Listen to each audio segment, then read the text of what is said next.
Hola, cage fighting connoisseurs. This is KidNativeBloodyElbow.com, resisting Eugene S. Robinson's attempts to hijack the start of the show. We bring you the Care Don't Care preview, UFC on Fox. No, the cat attacked me. The cat attack. You're bringing the cat onto the show? You've never had the cat on the Care Don't Care the cats preview. are always part of the show. Look at him. That cat, that looks like trouble. Yeah, like trouble. Yeah. All right, so Eugene, you're tieless today. We're a little disappointed. I didn't even shave my neck hair. Yeah, well, to each his own. I don't wear a tie. You don't brush your teeth, shave your neck hair, comb your hair, wash your face, change your clothes. It's the same thing, kind of. The face washing allegation is slander. All right, give us a disclaimer because I heard there were crybabies out there.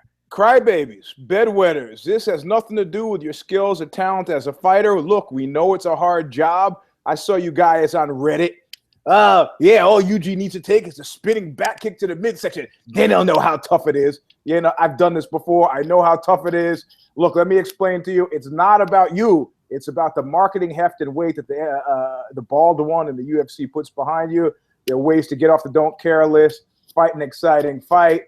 You know, Paul Felder, Charles Oliveira, plenty of guys, Clay Collard Greens, have made it from the don't care to the care.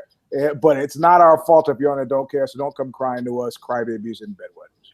Well said, well said. And as I mentioned, we are here for the UFC on Fox, New Jersey, aka UFC on Fox, Johnson versus Bader, Rumble Johnson, Ryan Bader, light heavyweight contenders match. But we start with 3 fights on Fight Pass. Hold on, I'm sorry. Can we do the old guy thing? And it's just to make this a feature of the show. Where does this mean I can watch it? It means first, if you want to catch the prelims, there's 3 fights on Fight Pass. So warm up your computer. Got the Fight Pass. Then you're going to have 6 fights on Fox Sports 1. So fire up your cable television. Yeah.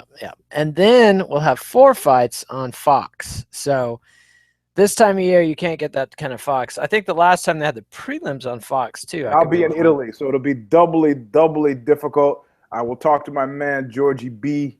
Maybe give me the hookup and help out here a little bit. See what you can do. So like I said, the show might be Knuckle Up might be not bright and early on Monday like it usually is, might be on Tuesday, but who cares? I see. Well, the fans will try to struggle through. And before we start, I want to make my prediction. I predict you're going to care about none of the Fight Pass fights. I think you're going to care about 3, maybe 4 of the Fox Sports 1 fights, and I think you're going to care about all 4 of the main card fights. Good. So let's do it. Keep that in mind. So first up, UFC Fight Pass welterweights Matt Dwyer and Randy Brown. Don't care. I know. Doesn't Randy Brown sound like an awful name for a cellmate in prison? I don't care. Any name sounds like an awful name for a cellmate in prison, unless you're in like some new penitentiary where they try to mix you in with porn stars. I've seen those movies. I've heard it. It happens. I see. So like Colt Stallion or something like that would be not those kind of porn stars. I see. Okay. Right. So the kind with breast disease. You know, I hear they've got hormones for that these days, and the Chicago spree killer Richard Speck, he ended up his days with large artificial breasts. I'm sorry, I met with biological females. I see. I'm gonna resist your attempts to turn this car down into some other land. I can't believe no punk band ever did a song called "Raping Richard Speck." I mean, it's right there for the taking. It is actually right there. But Speck stayed alive a long time. It was creepy till the very end. So it got hard to sort of, and at the end, they were the dead nurses. So, exploding Mountbattens, that was just one guy. It's easy to make a joke. I see. Richard not so Speck, funny. not funny, despite my attempts to make light of his terrible life and sordid crimes. All right, lightweights, Tony Martin and Felipe Oliveira. You were wrong. You care about Tony Martin? Yes, I do. I see. Because? Well, because he's fucked me over before. So much like all the ancestors that had to be alive, hey, let's go chase that saber-toothed tiger. Nah, I'm not gonna do that. My instincts tell me that if somebody's fucked me over, you should watch out for them. So it's not really a bona fide care. but because it's but I'm not going in that Tony Martin cave again. I see. He's 1-3 in the UFC, Eugene. So there you go. That's what I'm saying. So at some point you invested some cares into him and he let you down. Yeah. Right after the one. All right. So I can't muster up a care. I don't have any personal beef, and that brings us to. I'm in a weird position now. I'm in kind of a nether zone where I know enough to care that I don't care about him. How about that? A definitive don't care. So you're still running the table. So there we go. Yeah, there we go. All right, so now we've got the final fight on UFC Fight Pass. Featherweights, Levan Makashvili versus Damon Jackson. I almost want to care because of the whole We're all Georgians now. John McCain's stirring cry to start World War III when Russia invaded Georgia in 2008. That's right. Yeah. That's right. Everybody says that's one of those moments, like one of those Martin Sheen moments where everybody said about McCain, "What? President? No." Friends, family, everybody. Huh? And then he picked Sarah Palin for VP, and we all said, "Hey, maybe this guy's got it on the ball." Hey, I have a question for you as a political operative. Comparatively speaking, here we're gonna do compare, contrast briefly. Sarah Palin and fuck, I can't remember his name now. Potato Dude. Potato Dude. Spelled potato wrong. Oh, Dan Quayle. Dan Quayle, thank you. Dan Quayle.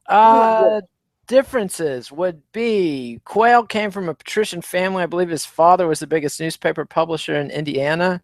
He was also a sitting U.S. senator, so he had a little bit more exposure to the big leagues of Washington, D.C., whereas she was a small-town mayor turned governor of Alaska, which is the most remote state in the United States. Maybe not geographically because there's Hawaii, but in terms of civilization and such, like Alaska, way out there. I'm told in Alaska you don't ask people's last names because they don't want people looking up their criminal histories. So that's my quick. So in terms of worse. In terms of worse, I think Palin, because Quayle would at least have had some advisors and such like that had handles on him. Whereas Palin was a complete free radical. I also think she has a knack for power, and for a complete outsider with the nose for power to get that much power, I think she might have done something so stupid the Pentagon would have pulled a coup. I got it. All right. Yeah. So anyway, Quayle, though, amazingly unqualified candidate himself and vice president. All right. So Makashvili and Damon Jackson. Don't care. Don't care. Me neither. And we're not. The Georgian thing is not going to be enough. No, sorry, guys. All right, so now we're moving on to Fox Sports 1 with bantamweights, Macio Fullen and Alex Bruce Leroy Caceres. I say Bruce Leroy because everybody gets mad when I don't say Bruce Leroy. But no, I care. I like Bruce Leroy. Oh yeah, who doesn't like Bruce? I think he's Phantom Toll Booth. I don't think he's Lost Battalion. I think he's one of those guys floating around out there waiting for the call. He's awfully young. He's got a 3-fight losing streak. Wow. His brother is a fighter as well. Is he? Jose Caceres. He's a friend of Knuckle Up. I interviewed him on the show. So. I see. Did he do any fancy spinning kicks or anything to delight and amuse? He didn't, but then he was really weird with me during the interview, and I was like, "Why is he so weird during the interview?" He's kind of weird. And then I realized that it was maybe a possible Eskimo brotherage thing, and I was like, "Man, you got to let that go." I see. He was resentful. I don't know. I'm just talking out of my head, but like the old blues song said, "Don't start me talking. I'll tell you everything I know." Exactly. So we care. And are you picking Bruce Leroy to turn things around? Yeah, he's got a couple raw deals, but he's looked fucking sharp. I don't know. There's no reason why he's not, in my mind, to be taken seriously. So I'm taking him seriously. I see. His last fight, he got knocked out by Francisco Rivera. So the thing is, do you think any less of Jose Aldo because a 13-second knockout? Guys can get caught. It's true. But this was a 21-second knockout against a guy who's not Conor McGregor. So I don't know. That could be maybe. Yeah, but I'm still not feeling like it's time. These people you look at it and you go, it's time. And it's also a difference. Like when you watch Luke Rockhold beat the crap out of for as long as he did, it makes it, especially when, then he says, I'm going to come back. It's like, you're going to come back to what, man? To burn a guy, 13-second knockout, 20-second knockout goes, I'm going to come back. And you go, okay, cool. Fucking work on some boxing. Keep your hands up. Yeah. Too. Bruce Leroy needs to work on the fundamentals. But all right, so now moving on. Hey, for a backyard fighter, fucking A, man. Guy's all right. He's quite good. All right, so welterweight George Sullivan and Alexander Yakovlev. Yep. You care. Ooh, you're going over my limit. All right, because of Sullivan. Sullivan. What about George Sullivan? What was his last fight? His last fight, he beat Dominic Walters. Yeah, I enjoyed his beating, and the only reason I remember his name, weirdly enough, is because there's a guy named Sullivan who used to live 2 doors down from me, who then, as it later turned out, was widely suspected of being a child molester. But he was always nice to me. I see. I see. He always had plenty of candy, and the TV was on. Well, my mom told me, look, all the video games you want. My mom said, look, just don't go in his house. I see. But then I paid attention, and I was pretty pleased with what I saw. Maybe he was a good grappler. That usually gets me. He's 3-1 out of me. So Tim Mead. How did he win his last fight? His last fight, decision. That was a decision. Yeah, maybe I saw some good grappling that I liked. Yeah, I see. I don't know. Yakovlev's got that Russian thing going. I might have to pick to rain on your parade and pick Yakovlev there to beat myself. All right. So we'll see. Now we got some action. Now we got a little action. First action of the day. Although Yakovlev is 1-2 in the UFC, with his only win over the ghost of Gray Maynard. All right. So now moving on, flyweights: Dustin Ortiz versus Wilson Heiss. Yeah, I don't care really. Really? I was going to work Wilson up for Heiss, Dustin. Jiu-Jitsu world champion Dustin Ortiz, underrated redheaded grappler. I was going to pick Dustin Ortiz. I was going to pick him because of that reason. But I mean, it's not like I'm a fucking blind shill for women's MMA. I'm not a blind shill for grapplers either. I see. Well, I care. I mean, for example, I would not want to watch a grappler like me. I've seen some of your grappling matches, and I can concur. Well, you know what? I mean, top game, a lot of pressure, muscle technique. I mean, I'm a drag of I'm no Marcelo Garcia. I'm beating guys, but I'm beating them because I'm just grinding them, Or because you're getting a bye in the tournament. Well, that too. Yeah, like somebody said, man, Eugene fights a valiant battle against the scale. Which, I've lost many of those. I understand the nature of haterage. I know that you guys just can't deal with the gold medal I got hanging around my neck. I see it. Or the collection of silvers you got. Actually, you know what? I separate them. You keep them separate, huh? The medals where I beat nobody go in the drawer. The ones where I beat actual human beings go on the wall. Ah, wow. So the wall has the one medal? Yeah, it looks something like this. And remember, give us 2 thumbs up on YouTube. Yeah, that's right. Yeah, I got to pick this because I like Ortiz and Heiss. I don't know why. I've got a masochistic relationship. Are you going to pick Ortiz? Yeah, I am. And you know why? It's because Heiss is suspiciously burly, and I think the new drug testing regime just might be a problem for him. But not that I'm casting any allegations or aspersions. I'm just saying, dude. Well, I would almost jump back in to care if you had picked Heiss, but I see. I mean, I'm not picking against the grappler. It's just like, But if you were going to make the foolish mistake of picking the opposite, then I would have to go. I would have to jump back in. I see. All right. So now we move on to middleweights. Kevin Casey against Javiel Natal. I care. Definitely care. Although Natal is a guy that I know I don't care about, but That's Kevin right. Casey is a guy. Tony Martin situation, except I don't care a little less than I don't care about Tony Martin. I see. And Kevin Casey, for some reason, has now caught my attention. He's got 2 no contests in 3 fights. So he got eye poked last time, and then he failed on a draw standalone on the Ben Johnson's favorite.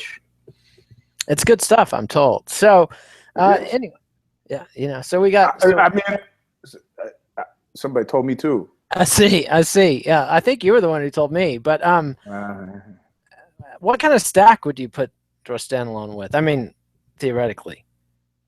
I don't know. It depends on what your ultimate objective is. I mean, Winning you know, fights, looking, you know, ripped.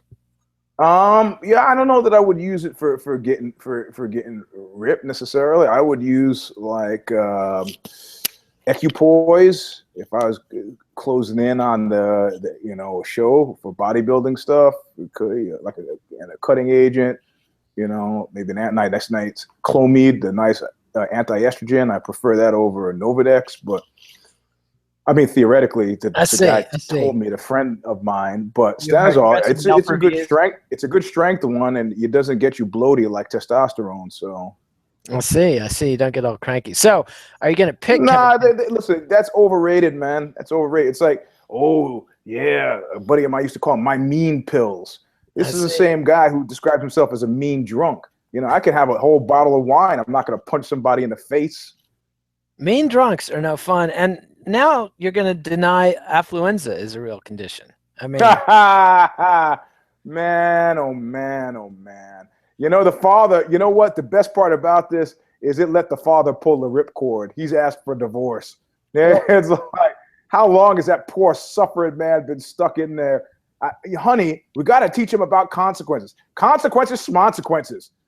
We're rich. A good friend of mine, a dear friend of mine, actually, spoiled child, his late father, it was famous. Everybody who spent the night with this kid would overhear his dad snoring and cursing his name all night long. He was infamously spoiled. His mom spoiled him horribly all night long. His dad would be in there snoring and muttering, "God damn it, Jimmy, rah, rah, rah. Get it together, kid." Rah, rah, rah. This is the thing. It's tough to be a parent, man. This shit invades your dreams. But, you know, I have to honestly say that, you know, everybody wants it to be like an after-school special. Ah, man, like, you know what? In addition to being parents, which means that you cede a portion of your life to your offspring, you also have your own fucking life, you know? And if you have more than one kid, you got other kids to think about. So it's, you know, like somebody said to me, if I fell in this water, you know, would you come and save me? And I was like, well, you know, there are lots of other people on the beach. And then I told my kids that story. And my kids were like, well, if we fell in the water, you know, you jump in and save us, right? I go, how many of you? Good point. There's a tragic story about a Boy Scout dad who fell into, whose kids, I think 3 of his kids fell into a waterfall and he jumped in and drowned. Everybody drowned, right? Yeah, everybody drowned. That's I think that's the rule. Bad day to be a mom. If you lose all your sons on one outing, it's time to jump in. All your sons and you, right? He died too? Once you've lost the sons, then definitely, you know, don't come home. Yeah, like, right. Yeah. Right. So, all right. So we're both picking Kevin Casey then.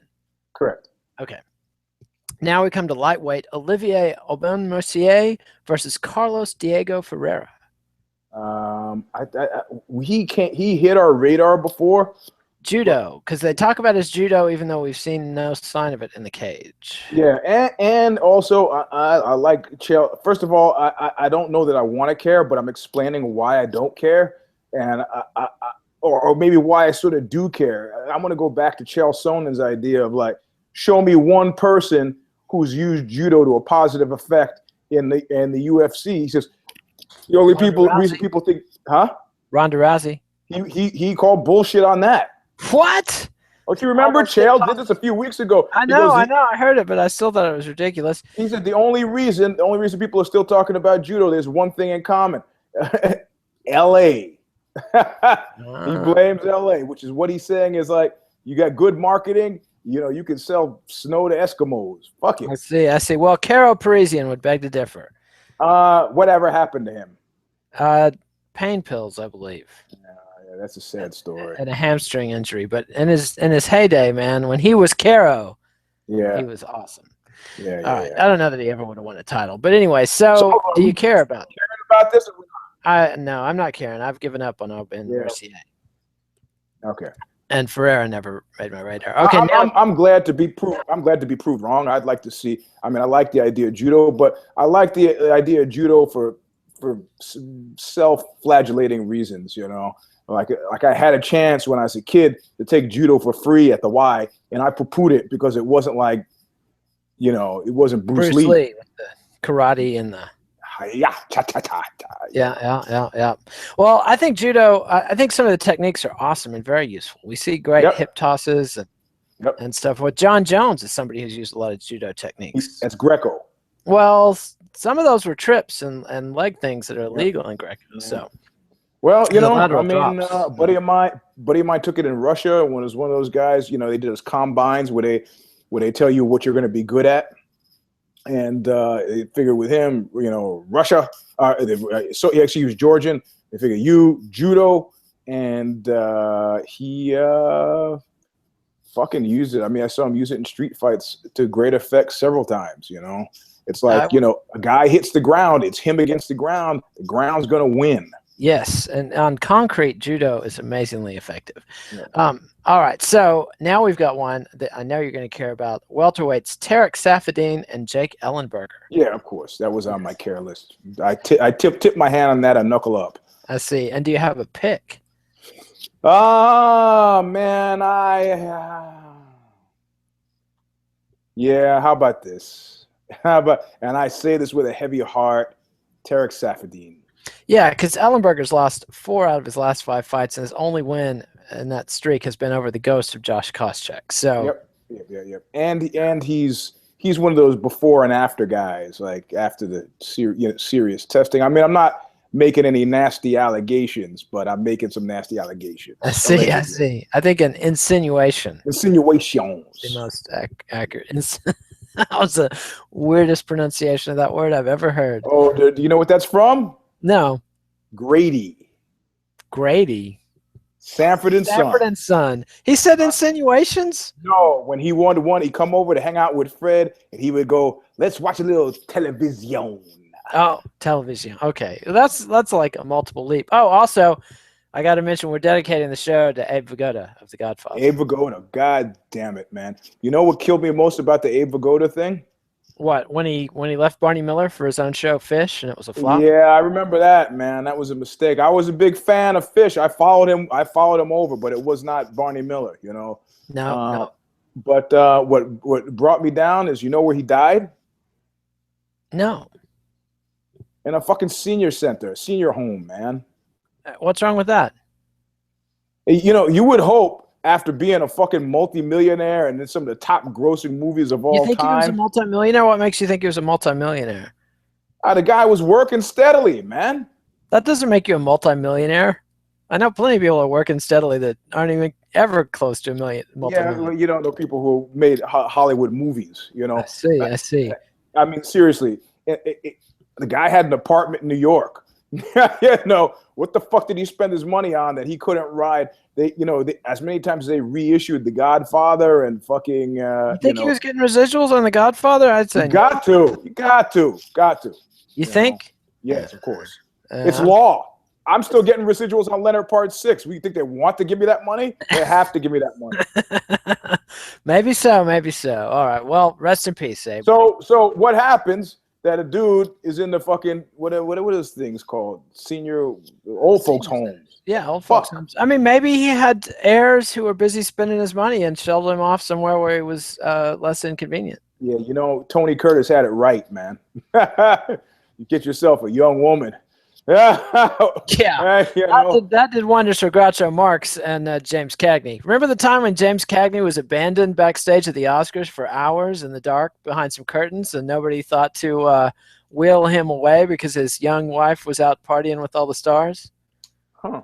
Yeah. Funny. I thought you were going to bring up Stephen Hawking, who was like leaving secret notes to people. She's beating me up. Help. Was this the one he left his wife for? Yes. Well, Mr. Hawking, Dr. Hawking, I'm sorry, but that's what happens when you go for that. I heard a terrible story the other day. I told it on Knuckle Up about this couple, long time, really lovely couple. They're both surfers, decided to go on a 10-day surf vacation. And after day one, the guy comes back and finds his wife screwing the ship's captain. And of course, everybody felt bad for the guy, but it's like, I'm not gonna fuck up my vacation because of you. So he had to spend another 9 days on this boat with his girlfriend, who was fucking the captain and the captain. I said, and the girlfriend was fucking the captain the whole time. Yeah. Oh, she just moved to the captain's quarters. Man, and the dude was paying for this vacation? Yeah. You'd think like he would have, pulled the plug on this. Everybody's mocking me at jiu-jitsu because I said, hey, if I was a captain and I'm a sensitive guy, I would have invited the guy in so we could double team her, so he would feel like he's like part of the process. And everybody did just what you did. They laughed at me. I go, I think it's a workable fucking solution to sitting there on the deck fucking miserable. I see. Well, Bernie Mac would have been there for you if yeah. Anyway, terrible story. Yeah, that is awful. I would have just not paid the guy. I think doesn't change the fact that you're trapped on a fucking boat for 9 more days. Turn it around. I'm not paying for this shit. You gotta come on, man. Yeah, that's why you bring a spear gun at the very least on it. No, there's a lesson there. It's like, I'll go out for the day surfing, but I'm not gonna go out. I go, how far was it to the nearest island? I mean, they went out to get these huge swells, apparently some special trip that cost a lot of money. And it would have taken 8 hours to get back to a reasonable point of departure. No. I see. It sounds like the motion in the ocean is what got to her. All right, bump. All right, now we're moving on to the 4-Fight Fox card. Not even a guffaw for that terrible joke. Come on. Yeah, motion of the ocean. I'm still, I and probably everybody else is still thinking about possibly being that guy on that boat, and nobody's laughing. Yeah, well, I'm thinking about being the captain. Ahoy, maybe. Actually, me too. But actually, that's such poor customer service. Like, how are you going to stay in business like that? Like, I mean, because that sounds like a check that's going to get canceled after you get back to it. And the guy, I mean, he left her, and then he became hugely wealthy himself. But it's not like he was ever going to give that money to the ship's captain anyway. So. Well, that's true. But, I mean, anyway, yeah. So, bad captain. Bad. All right. Now we're here to the 4-Fight Fox main card.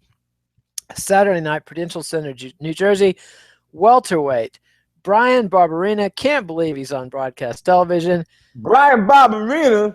Against... You mean Barberena? We already made Barney Miller references that I guarantee you no one in our demo gets. And now you're making Welcome Back Kotter references. What?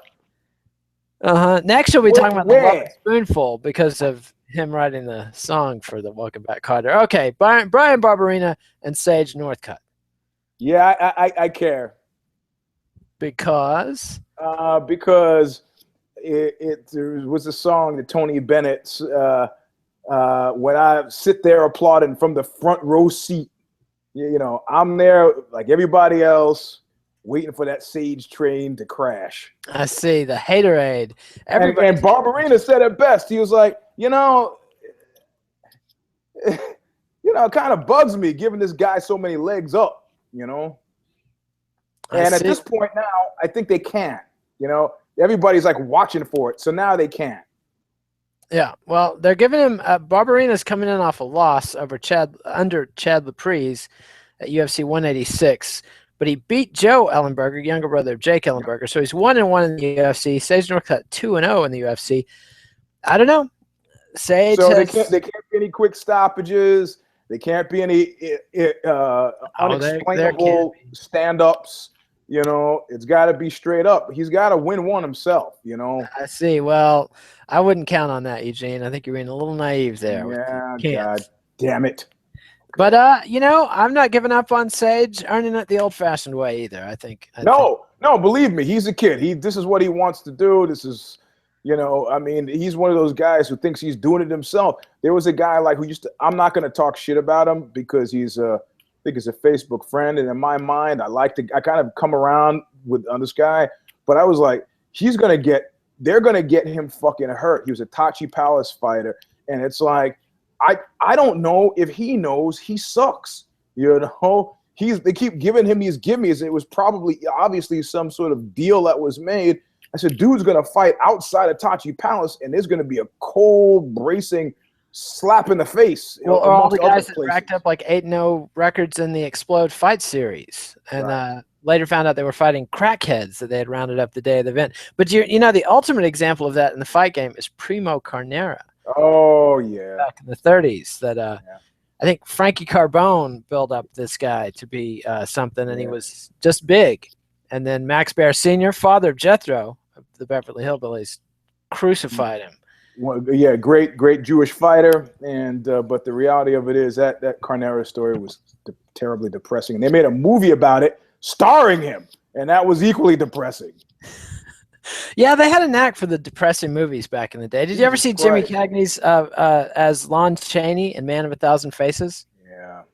That was a brilliant, painfully brilliant. How come they didn't make a movie about Joe Louis handing out towels in the bathroom? I don't know, because he was black. I don't say that. I'm just gonna wonder why they didn't do it if they were gonna make it. I'm saying that because I mean, you know, like I don't know, because that was happening in the '60s. Like, yeah, but that's I'm surprised that nobody's lined up like Will Smith and stuff is lined up to. He wants to do the feel good, like, and besides, after the Muhammad Ali thing, I still can't forgive him for that. I mean, nobody was going to be able to pull that role off, but yeah, I haven't seen it. I look at Will Smith and I think of fucking Fresh Prince, and I'm out. Yeah, I mean, I can't even think a name of a single movie that I've seen Will Smith in. I missed Men in Black. Nope, didn't see Men in Black. No, I wasn't interested. Well, it was. What was the other series he was in where they played the cops? Bad Boys. Not interested. Bad Boys. Yeah, I didn't care about those either. What else? He was in some of those sort of serious sci-fi movies, the ones that they get all artsy about, but I can't remember. Like I, Robot, I believe. You're right. Classic. I saw him in that. I like that.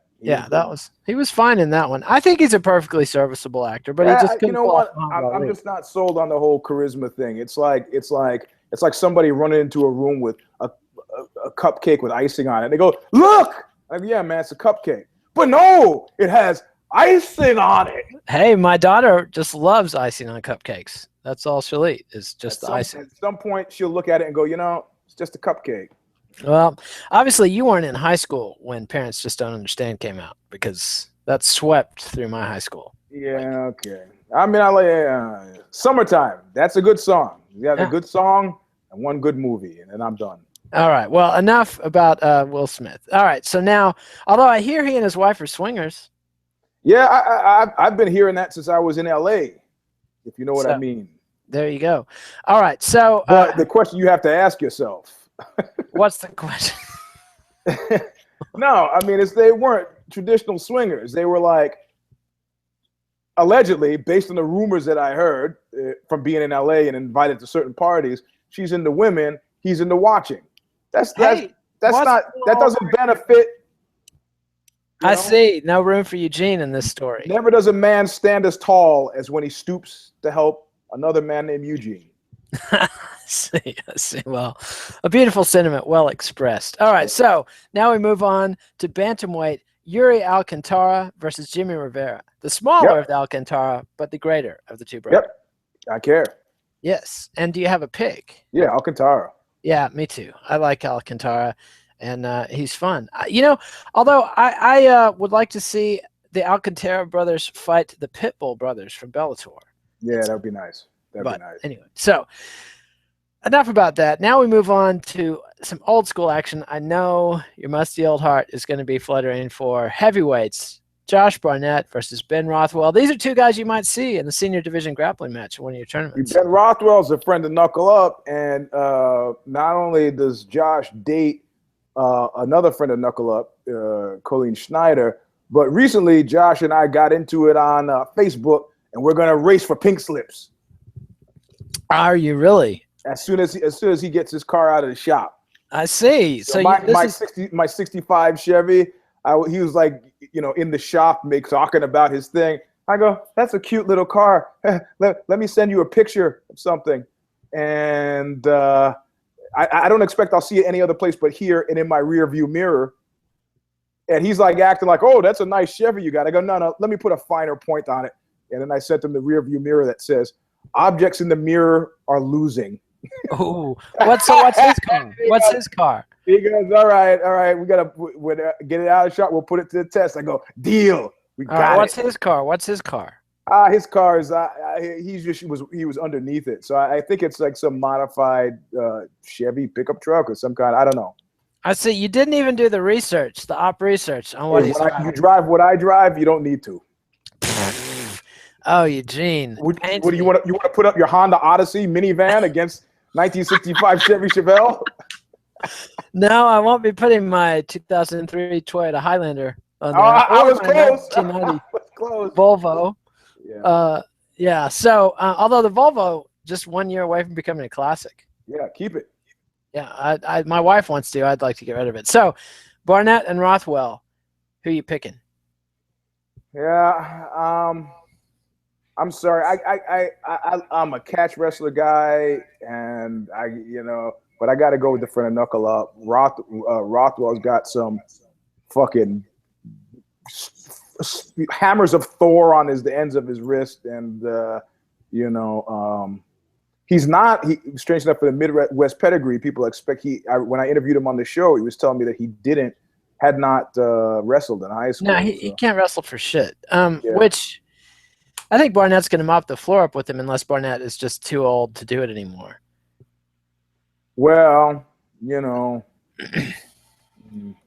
don't know. I mean, I've seen Barnett lose, or the testing regime could be bad for Josh. No, I can't see him falling into that hole again.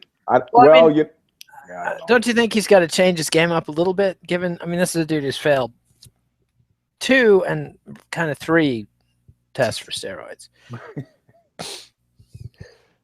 Just saying. I don't know. Let's talk about it after I race him.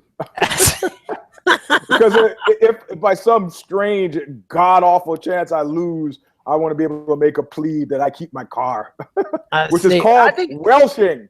I knew that was coming. Yeah.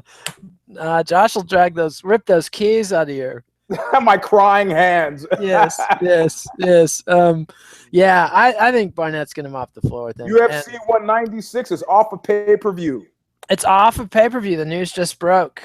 The news just broke. It is on, and I got the text right here. It's on Fox Sports 1. Fox Sports 1. Well, they got to do what they got to do. It's they had nothing. They had nothing after. We'll talk about it on If I Did It on Thursday, but I think Verdum made a perfectly reasonable decision. Like, Well, hold on. When you say he made a perfectly reasonable decision, the point at which he made the decision is a significant point. Are you undercutting his claim that he was injured? Well, he said he would have fought if it had been Kane. So he was not so injured he couldn't fight. He was just so injured he couldn't fight Stipe Miocic on short notice. Mm-hmm. So, which says something about how he feels about Kane. But he's also been training for Kane, and he's already beat Kane. So, and Miocic is probably faster than Kane. Yeah, and angry. Very angry now. So, but Johnny Hendricks versus Stephen Thompson on Fox Sports 1 ought to be pretty fun. Hendricks makes me sad. He had to close his steakhouse. Yeah. Yeah. The Yelp reviews of that were a source of considerable delight. You know what a lot of these fighters, where they're going? It's funny, in literary terms, we call it foreshadowing, the whole Joe Louis thing, man. Like, I'm glad you're making a lot of money, but there's some point at which that fire-breathing Lamborghini is going to be a fire-breathing Lamborghini Albatross. I interviewed fucking Evander Holyfield in his $40 million house that was a tile by tile recreation from Scarface, and I know he doesn't live there anymore. Did you get any of that money? I did not get any of that money. See? So I'm not, you don't know that sorry, but it's just like, I'm not sorry for the guy who loses it. I'm sorry. I'm angry about the guy who's gained it. I see. Don't you think somewhere there's like 5 or 6 guys living in the house MC Hammer bought? Yeah. Well, I saw Hammer back in December, and he's doing all right. He was driving he's rebounded. He was driving a nice, expensive car, getting in my fucking way, Man, you could have jumped out of your car with dowel rod. Did you see this Austin street fight that's I making the saw rounds on that, Facebook? man. What was that guy thinking? You want to use a rod like that? He was confused that he was fighting a guy with a baseball bat. An 'Cause aluminum bat. you use it to poke. You don't Yeah. use it to laser sword him. No, and he was twice the size of the guy and well within range where he could have grabbed the guy's arm and just crushed him. It was bad street fighting. Bad street fighting, I have to Well, say. it didn't. These guys did not engage in enough to even call it a street fight. It was a scuffle. It was, yes, a scuffle. Although assault with a deadly weapon, no joke. Yep. Joke. Yep. So, That's true. yeah, I mean, and in Texas, I would never pull a baseball bat in a road rage incident in It's Texas. stupid. You get shot, right? Yes, you could get shot. I tell you, my preferred modus operandi, the last scuffle I got into, the bouncers were like yanking the person away, yanking me away, and I leaned in, and the bouncer's like, "Oh, yo, take it easy." And I leaned in and I whispered, "After the show is over, I'm gonna wait outside and I'm gonna follow you home." That was it. The bouncers were expecting me to go, "I'll fucking kick your ass." I'm gonna wait outside. I'm gonna follow you home. And did you? The person left, man. That was enough to go, fuck this shit. I'm out. I see. That was probably a wise decision on their part. So Got to think ahead. now we're to the main event. Anthony Rumble Johnson versus Ryan Bader. Should this even be dignified with a versus? Why? What? Come on. I just have a vision in my head of Ryan Bader taking a beating. Well, am I wrong? You know what? I've mentioned this before on the show, and I don't know if it was a popular opinion as much as it was people were sitting there scratching their heads like, I wonder if, but in terms of the psychology of a fighter, and MMA being a great leveling, device, I know that in his private thoughts, Anthony Rumble is thinking to himself as he's training, as he's working out, as he's envisioning, as he's at press conferences, as he stands opposite from him in the cage, he's like, no way am I letting this white cat beat me. It's like, no way. Like when Chris Rock did that thing where he interviewed black boxers and we're like, what do you think? Or do you think there's zero chance in his imagining that he's going to let this guy win. So when a guy like Bader actually beats him, it'll be delicious because he's had months and months of telling himself it's impossible that this white boy is going to get me. It's just in the realm of things that are not going to happen. That's like, with the sun coming out tomorrow, that's just like right up there. And so it would be absolutely delightful to have it. And of course, Ryan Bader is a friend of Knuckle Up. I'm very tempted to pick him. Because like I said, I've said it publicly before in the past. Anthony used to train at the Kung Lee's when I was there. I said, never nice to me. How is it possible that I would pick the guy? I don't know. He's a little faster than Ryan. Wrestling is not any better. He's got the kicks that Ryan does not have. He does. He's improved his takedown defense because once upon a time, I mean, if Vitor Belfort can beat you with his wrestling game, you're vulnerable. Well, Vitor Belfort was being trained by Daryl Golar for many years, and Daryl Golar is a fucking powerhouse out of Oklahoma. Had a career with World Valley Tudo. Used to fight under Federico Lapenda. I saw Daryl lose to Evan Tanner. Yes, I saw that as well. It was a drag of a fight. So. I saw it in person. Oh yeah, well, because he was in Houston for a bit. Yes, that was in Louisiana, I believe. So okay, but no, he after training, being in Brazil for about 10 years, he kind of came back to Houston, and I've lost touch with him. We emailed back and forth in December, but I haven't heard from him. So I'm gonna run the table for friends and Knuckle Up. Ryan took the time, appeared on the show, and I can't pick the wife beater, so alleged wife beater. Alleged girlfriend beater. Girlfriend beater, so domestic abuser. So I'm gonna go with Ryan. So I see. I got to go with Ryan. And I'm gonna pick Ryan. I see. I feel you. I has all the feels for what you're saying, but Rumble's gonna pace this kid. I mean, no way is he losing to that white boy. That's what I'm thinking. There's Okay. math. I mean, do brothers feel that way when they're fighting a Russian guy? I don't think they do. I don't. No, They no, no, no, always they lose to don't. Russian guys. They don't. I mean, because Russians are aggrieved peoples, you know. Yeah, I mean, there's no. well, this is the thing. If you're a black guy and you go to Russia, the Russians passing you on the street go, that black bastard.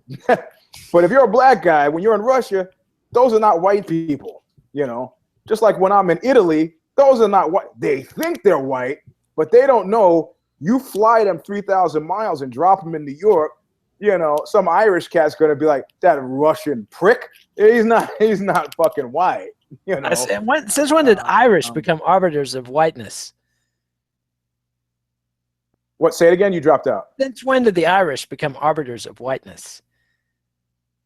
They've been here a long time, man. Irish and Italian. I see. Well, some of us of the English persuasion don't never get. Yeah, well, then you're parsing. Now we're talking Shia Sunni. You know, people don't realize if you remove Israel from the fucking equation, you still got civil wars all over the place, man. You know? Oh, plenty of them. Plenty of them. Endless. You know? So it's not like, okay, we want a worldwide caliphate. Really? Okay, well, how about what is that sect that starts with the letter A? The Alawites. So I'm an Alawite, so I'm okay, right? No. Well, no. And neither are the Druze or the Kurds or the Shikis, etc. I love the Kurds because their national slogan is, the Kurd has no friends.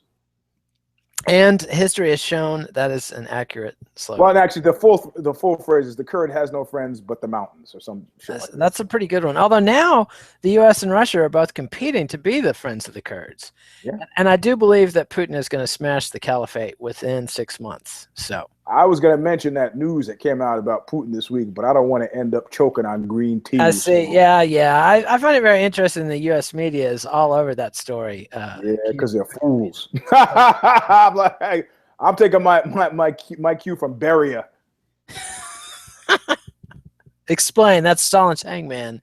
To those but you're going to Donna Shalala me, so I don't know. You know, we've got time. We got 10 minutes. And when Stalin was on his deathbed, his right-hand man, Beria, every time Stalin lapsed into unconsciousness, he would be spitting on him and like, you pig, I hope you die. And when there would be a glimmer of consciousness, Stalin would kind of wake up again. He'd start kissing his hand. Oh, leader, I love, man. But Beria poisoned him, you know, because of the doctor's plot. So that it makes his bedside mummery all the more amusing, you know. Indeed, and I find it kind of heroic. Beria is possibly his only heroic act, to kill Stalin knowing that he's going to be the very first guy they kill as soon as Stalin's gone, because his enemies list. Heroism. Well, he was like stupidity. Well, I mean, he saved. Saw that coming. Stalin had just started musing about a plan to kill all the Jews and all the doctors in Russia. And Beria was like, I think Papa Joe's gone around the bend. And, well, I see, that's what I love about totalitarianism, man. It's that inevitably, at some point, somebody just loses their fucking mind. Yeah, you know, it's absolute power. Corrupt. Yeah, it's just something about it must be something about like the altitude up there where you just kind of fucking lose it, man. I mean, okay, I understand killing all the Jews, right? It's just like Hitler did it. I want to give it a try. Well, however, everybody goes for that. I mean, how do you fucking settle on the dot? I'm gonna kill all the cobblers. What the fuck? What? Well, he probably had some bad medical care. I'm thinking, but I mean, it's like the Khmer Rouge killing everybody who had glasses because they're intellectuals. That's right. That's right. That's what I'm saying. Something about this totalitarian shit that just. Yeah, it takes you all the way. Like Tiberius personally hand picking Caligula, knowing he was a psychopath to be the next, and joking about it. Anyway, so that's our show. Give us a thumbs up, like I said before on YouTube. Just one? You got to give two. Okay, well, here, hold on. There you go. All right. Subscribe to MMANation.com on YouTube. Subscribe to MMA Nation on iTunes so you can hear us without looking at us. Read me at bloodyelbow.com. Read Eugene at Aussie.com. Sometimes at Vice's Fightland. And, of course, you can order the book, Fight. Everything you ever want to know about asking. You were afraid you'd get your ass kicked for asking. Good for you. Good for you. Hey, you know, that piece I did on doubt, the head of the Albanian mafia, has I somehow thought it interesting or amusing or necessary to hashtag Albania, and now the entire country of Albania wants to kill me. I say, well, The as good long as thing I'm not going to any place anywhere near Albania. Italy is awfully close. That's what I mean, man. Many a young American girl has met a nice Albanian guy in an Italian disco and found herself in the working trade. So don't let you be next. I didn't say that. Hey, Albanian mafia guys, I didn't say that. Albanian people, I'm a friend. I'm a friend. Big Belushi fan. I'm a friend until he's Armenian, wasn't he? I think he was Albanian. No, he was Armenian. No, I got to look this up. The Belushis. Okay, look it up before we go. What do I win? You get to keep your car. I think you're right that he was. Let's see now. I'm Belushi, Albanian. No, you're not going to find it. Yeah, just let's see. Yes, daughter of ethnic Albanian immigrants. Really? Yes. What are you fucking reading there? Is this kid? This is Kidnatopedia. No, this is the stuff. All right. So the Belushi brothers are Albanian. So there you go. Hey, man. Albania. Good for you. One for you. Yes, indeed. All right. And follow us on Twitter at Eugene S. Robinson and at KidNate. And we'll be back on Thursday with If I Did It. And Zane and the crew will have the MMA Vivisection either tomorrow or Thursday. They haven't quite ironed it out yet. And Eugene will be. Zane. Yeah, don't forget the meme. Eugene will be back, like he said, with Knuckle Up, but somewhat delayed due to his trip to Italy. And don't fall in the hands of the Albanian mob, Eugene. I'm friendly. I love you guys. I love you guys. All right. Adios, MMA aficionados. We'll see you next time. Thanks, Eugene.